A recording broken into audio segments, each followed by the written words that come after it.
Hello दोस्तों, कैसे हैं आप सब। मैं मान सिंह जरिया आज बहुत दिनों बाद फिर से आपके सामने आया हूं एक नए वीडियो को लेके, जो कि है नए upcoming IPO Bharti Hexacom limited को लेके।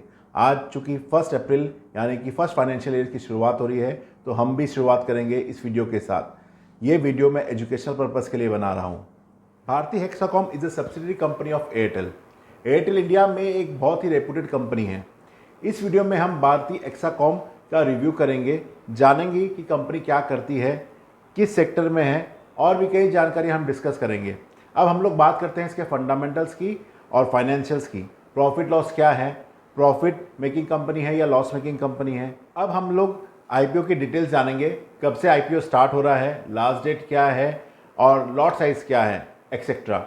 लास्ट में हम बात करेंगे इसके ग्रे मार्केट प्रीमियम की कि अप्लाई करना चाहिए या नहीं, अगर करना चाहिए तो शॉर्ट टर्म लिस्टिंग गेन के लिए या लॉन्ग टर्म के लिए, और इसके पॉजिटिव्स और नेगेटिव्स की भी हम बात करेंगे। इसके बाद हम डिसीजन लेंगे कि हमें इसको अप्लाई करना चाहिए या नहीं। कंपनी की डिटेल्स की बात हम करते हैं तो ये कंपनी इनकॉर्पोरेट हुई थी 1995 में, और ये एयरटेल की सब्सिडरी कंपनी है।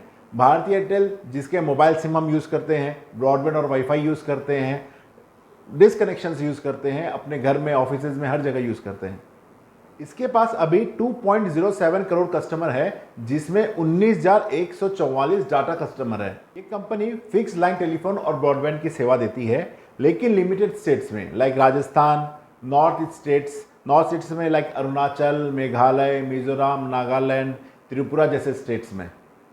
टेलीफोन डाटा कंपनी है, रेगुलर यूज़ होने वाली सर्विस कंपनी है। लेकिन जो देखने वाली बात है वो ये है कि एक भारती एयरटेल जो ऑलरेडी लिस्टेड है और एक ये कंपनी है भारती हेक्साकॉम। देखना यह है कि इनमें क्या क्या काम बटे हुए हैं। मैंने इसकी वेबसाइट भी देखी है और आरएच भी पढ़ा है, बट ये कहीं क्लियर नहीं हो रहा है कि इनके बिजनेस डिवाइड कैसे हैं। पर अगर रेवेन्यू के हिसाब से देखें तो Bharti Airtel is more than 21 times bigger than Bharti Hexacom.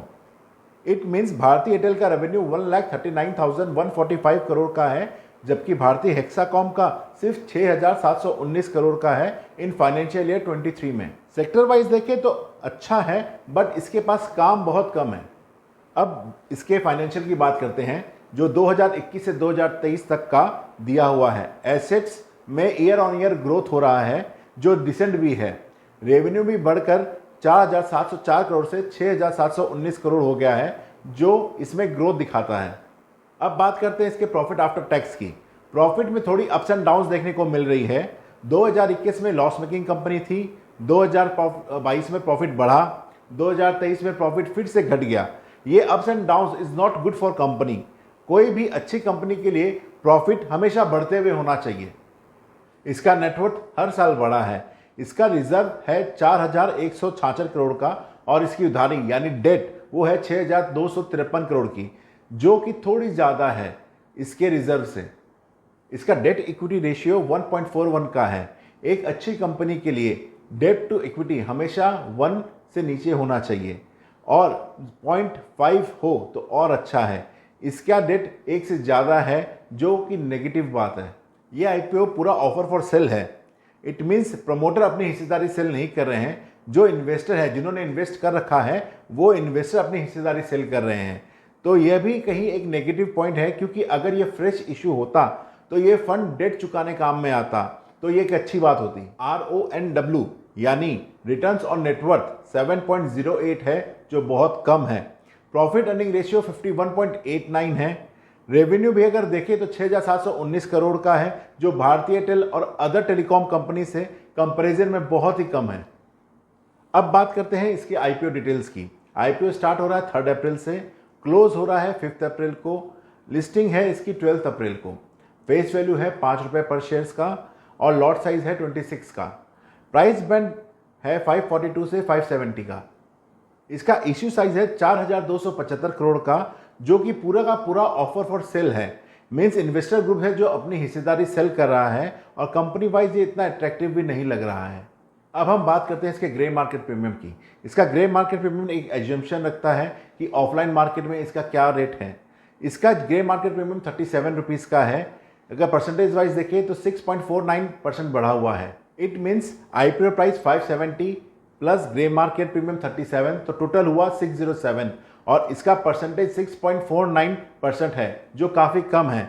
Minimum एक अच्छे शेयर्स का ग्रे मार्केट प्रीमियम 20% से ऊपर होना चाहिए और तभी अप्लाई करना चाहिए। अभी इसका रिस्क फैक्टर काफ़ी ज़्यादा है। अब फ्रेंड्स हम बात करते हैं कि इसमें अप्लाई करना है या नहीं। अगर अप्लाई करना है तो वो लिस्टिंग गेन के लिए करना है या लॉन्ग टर्म के लिए करना है। पहले हम बात करते हैं लिस्टिंग गेन के हिसाब से। तो ग्रे मार्केट प्रीमियम में अभी काफ़ी कम है, जो 6% का है। ग्रे मार्केट प्रीमियम को देखें तो कुछ जज नहीं कर सकते हैं, क्योंकि ग्रे मार्केट प्रीमियम का अप्स एंड डाउन्स होता रहता है। तो हमें फर्स्ट डे का सब्सक्रिप्शन को देखना चाहिए, उसके बाद ही इन्वेस्ट करना चाहिए। लेकिन अभी डिमांड कुछ कम दिखाई दे रही है, तो हो सकता है कि लिस्टिंग गेन के लिए परफॉर्म ना करें। लॉन्ग टर्म के हिसाब से भी देखें तो ये एक टेलीकॉम कंपनी है और एक अच्छे सेक्टर है, और इसमें प्रमोटर भी अगर देखा जाए तो एयरटेल जैसी बड़ी कंपनी है, तो ये एक पॉजिटिव इम्पैक्ट है। लेकिन इसमें नेगेटिव बातें भी हैं, जैसा इसके प्रॉफिट के अंदर अप्स एंड डाउन्स बहुत ज़्यादा देखने को मिल रहे हैं। अगर देखें तो इसका पी ज़्यादा बड़ा अट्रैक्टिव नहीं लग रहा है, और अगर इसके बिजनेस देखें तो बहुत ज़्यादा बिजनेस इसके हाथ में नहीं है। अगर हम रेवेन्यू की नज़र से देखते हैं तो एयरटेल इससे 21 गुना ज़्यादा बड़ी कंपनी है। वोडाफोन और जियो भी इससे ज़्यादा बड़ी कंपनी है। तो मैं अगर अपने हिसाब से देखूं तो इसमें सोच समझ के अप्लाई करें। ऐसा नहीं है कि ये कंपनी लॉन्ग टर्म में ज़्यादा प्रॉफिट नहीं दे सकती है। हो सकता है कि आगे जाकर ये एक अच्छी कंपनी साबित हो, तो अपना रिस्क नज़र सब कुछ देख के कैलकुलेट करके तभी इसमें अप्लाई करें। आशा करता हूं दोस्तों मैं आपको ज़्यादा से ज़्यादा इन्फॉर्मेशन दे सका, और अगर आपको कुछ भी जानकारी चाहिए हो तो आप कमेंट सेक्शन में हमें कमेंट कर सकते हैं। और अगर अभी तक आपने अपना डीमैट अकाउंट नहीं खुलवाया है तो आप हमारे साथ अपना डीमैट अकाउंट खुलवा सकते हैं। हमारे नीचे मोबाइल नंबर दिए गए हैं, आप उसमें हमें कॉल कर सकते हैं। जल्द ही मैं आपसे वापस मिलूँगा अपने नए वीडियो के साथ। Thank you.